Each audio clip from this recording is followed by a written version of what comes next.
नमस्कार मित्रांनो, मी संदेश माझ्या कोकण संस्कृती या यूट्यूब चॅनलवरती परत एकदा आपल्या सगळ्यांचं मनपूर्वक स्वागत करतो। तो मित्रांनो, आज आमच्या वाडीमध्ये चाकरमान्यांची पूजा आहे की जे मुंबईचे चाकरमानी जे गावी आलेत तर ते एकत्रित यावे, एकत्र येऊन संघटित होऊन काहीतरी एक सामाजिक कार्य हाती घेऊन काहीतरी एक विचार केला जातो की पुढे आपण काय करायचं, वाडीने काय करायचं, सामाजिक कार्य हाती कुठलं घ्यायचं, असे बरेच विचार या सत्यनारायणच्या महापूजेच्या निमित्ताने ही चाकरमानी जे शिमग्याला आलेली जी चाकरमानी मंडळी असते ती एकत्रित येते आणि ही पूजा घालते। सो मित्रांनो, डायरेक्ट जाऊया आपण चाकरमान्यांच्या पूजेला। आणि तुमच्या देखील तालुक्यामध्ये किंवा वाडीमध्येच ही अशी चाकरमान्याची पूजा होत असेल मला कमेंट करून कळवा की तुमच्या इकडे कशी पद्धत आहे आणि काय पद्धत आहे।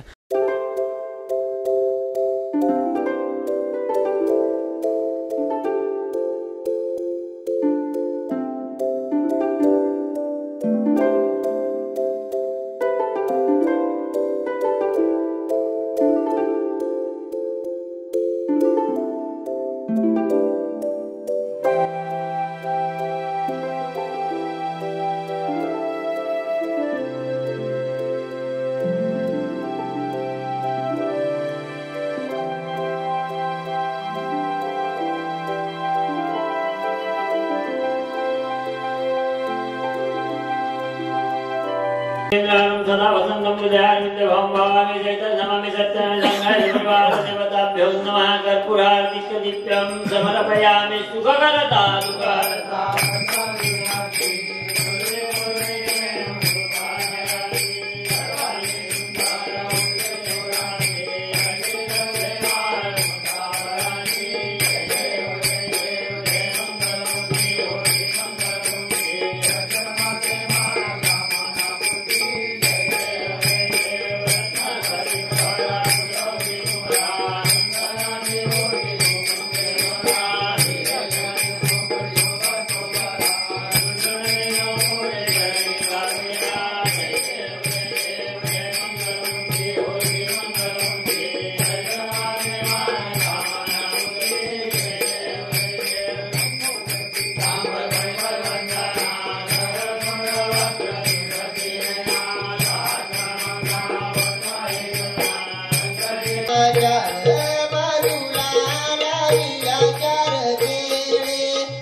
सांगण माना रे भक्तीची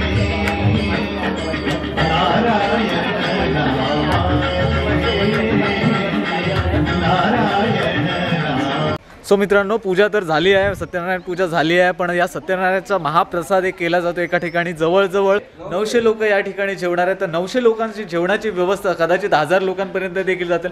पण या जेवणाची व्यवस्था, या महाप्रसादाची व्यवस्था इथले मुंबईचे आमचे सुनील हरेकर साहेब करतात. ते या व्यवस्थापनाकडे लक्ष देतात. आमच्याच वाडीतील मागच्या एका व्हिडिओमध्ये दादाला तुम्ही पाहिलं असेल. आता दादा आपल्याला दाखवतोय जे ज्या ठिकाणी जेवण बनवलं जात आहे, या महाप्रसाद बनवला जातोय ते ठिकाण आपण पाहणार आहोत. दादा हे सगळं व्यवस्थापन पाहतोय, इकडच्या सगळ्या गोष्टी व्यवस्थापन सगळं काही सुनील दादाच्या हातात आहे. ज्या ठिकाणी जेवण होतं सो त्या ठिकाणी आलोय आपण.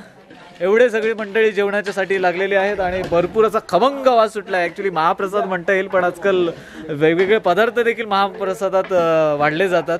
सो हा एक वेगळा प्रयत्न आहे. चाकरमान्यांनी गावच्या लोकांसाठी केलेले हा एक वेगळा प्रयत्न.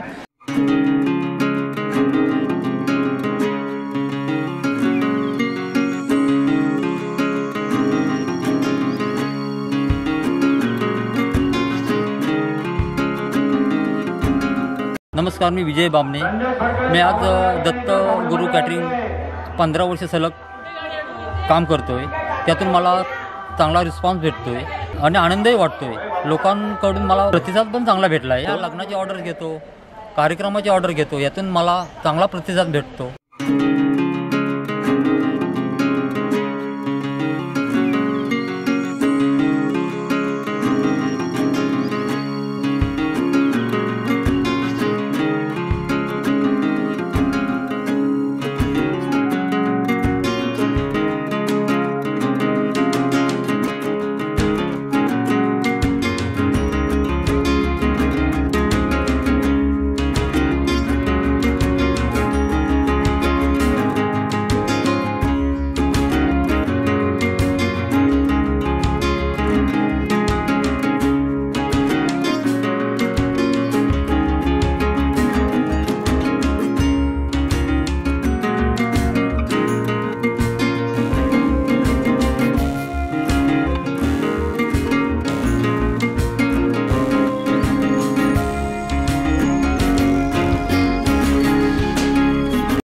सो मित्रांनो, याच ठिकाणी जवळजवळ 900 ते 1000 लोक जेवणार आहेत.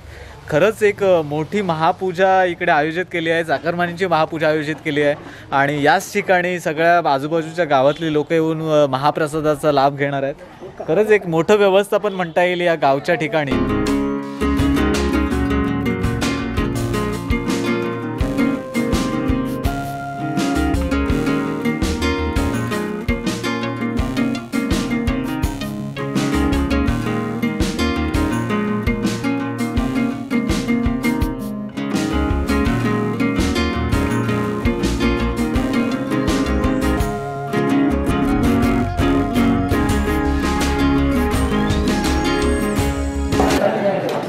तर मित्रांनो, आपल्याबरोबर या सगळ्या कार्यक्रमाची जबाबदारी घेणारे 2 आपले युवा कार्यकर्ते जे आहेत, अध्यक्ष आणि आमच्या मंडळाचे उपाध्यक्ष रोहित हरेकर आणि सुनील हरेकर. आता ही आमची सत्यनारायणची चाकरमानी पूजा ही दरवर्षी आम्ही चाकरमानी मुंबईवरून जेवढे चाकरमानी असतात ते चाकरमानी पूजेसाठी आमच्या गावी शिमगा होळी निमित्त त्या निमित्तानंच आम्ही एकत्र अशी चाकरमानीची पूजा आयोजित करतो. त्या ठिकाणी महाप्रसादाचा आणि कार्यक्रम आम्ही आयोजित केला जातो. आमच्याकडून जेवढेही प्रयत्न होतात आमच्या गावातील इतर गावातील लोकांना, ते लोक सगळे इथं आपल्या येऊन महाप्रसादाचा लाभ घेतात. गेले 25 वर्ष त्याच्यामध्ये असं एक सांघटिक एक संस्था म्हणजे आमचे एक मुंबईकर मंडळ आणि एक गावाकडे हे दोन्ही लोक एकत्र यावे, ह्या एकत्र येऊन सांघटिक पद्धतीने आपल्याशी संवाद साधावा, प्रत्येकाने एकमेकांशी जवळ यावं. त्यानुसार वाडीचे जे काही प्रॉब्लेम्स असतील, काही नूतनीकरण करायला असेल, असे प्रकार असतात, ते एकत्र येऊन याचा निर्णय घेतात. या कार्यक्रमाची रूपरेषा कमीत कमी 1 ते 1.5 महिना अगोदर केली जाते आणि ती केल्यानंतरही आम्ही गावी आल्यानंतर एक 10 ते 15 दिवस होळीच्या निमित्ताने आम्ही गावी येतो. त्या निमित्ताने आम्ही जी आमची होळी आहे त्या ठिकाणी आम्ही सार्वजनिक सभा भरवतो. त्या सभेमध्ये आमचे जे काही जे काही विषय असतील किंवा जे काही कार्यक्रम करायचे असेल, त्याची रूपरेषा जे काही आखायची असेल ते मुंबईकर प्लस गाववाले यांच्या नियोजनातून आखली जाते आणि सर्व सांघटिक पद्धतीने काम करतात. अच्छा. पण या कार्यक्रमाचा निधी कसा उभा केला जातो? या कार्यक्रमाचा निधी म्हणजे काय, जे मुंबईकर मंडळी असतात वर्षानुवर्ष मुंबईला राहिलेले असतात किंवा काही कामानिमित्त मुंबईला जातात, ते आपल्या कमाईतून एक छोटासा भाग म्हणून जमा करतात. सो मित्रांनो, या प्रकारे आमच्या गावी सत्यनारायणची चाकरमान्यांची पूजा आयोजित केलं जातं आणि अशा प्रकारे कार्यक्रम राबवला जातो. खरंच या दोन माणसांना, या दोन भावांना माझ्या हॅट्स ऑफ, कारण या कार्यक्रमाचं नियोजन आयोजन या सगळ्या दोघांनी पाहून सगळे रूपरेषा वगैरे यांच्या अध्यक्षतेखाली झाली आणि सगळा कार्यक्रम चांगल्या पद्धतीने पार पडला. लोकांचे जेवणाचं वगैरे सगळं म्हणजे पंचक्रोशीतील जे भाविक येतात, सत्यनारायणच्या पूजेला पाया पडणारे जे भाविक येतात किंवा मंडळी येते, तर त्यांच्या ज्या भोजनाचा कार्यक्रम देखील उत्तमरित्या या लोकांनी मॅनेज केला आहे. खरंच दोघांना खरंच मी धन्यवाद देतो. तुम्ही अशा रीतीने एक कार्यक्रम राबवता आणि दरवर्षी राबवता. खरंच दोघांना सलाम, थँक्यू. तर मित्रांनो आपला हा व्हिडिओ इथपर्यंतच होता. जर माझ्या चॅनलवरती नवीन असाल तर खाली जे लाल बटन आहे सबस्क्राईब ते दाबा आणि बाजूची जी बेल आयकॉन आहे ते दाबा, जेणेकरून तुम्हाला नवीन व्हिडिओचे नोटिफिकेशन्स मिळतील. आणि मित्रांनो, असेच काही व्हिडिओज अजून येतील. धन्यवाद, thank you, bye bye, tata, good night, see you, happy Holy.